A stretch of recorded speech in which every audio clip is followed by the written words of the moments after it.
Let's make Makar Sankranti special Rosh Bora.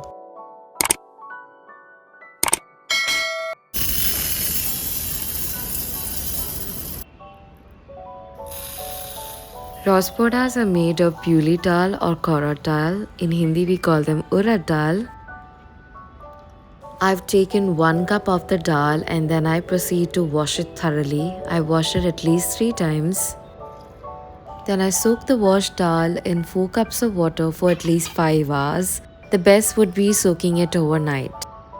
After soaking, we find that the dal has doubled in its size and also has become soft. The softer it is, the more smoother paste it will be after grinding.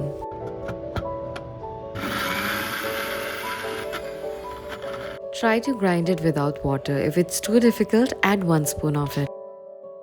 To give a little flavor and fragrance to the mixture, we are adding some crushed saunf and elaichi along with salt.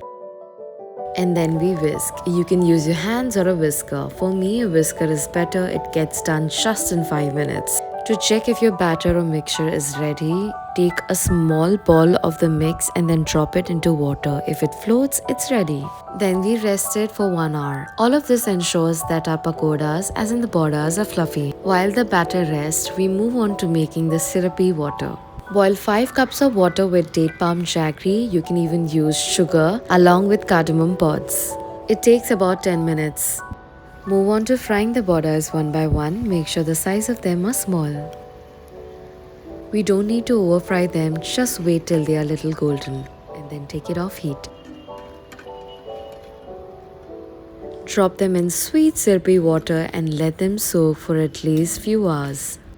We want the boras to soak up all the sweet flavor of the Khejur'er good, and then the end results will turn out to be these fluffy, soft, soaked, sweet boras.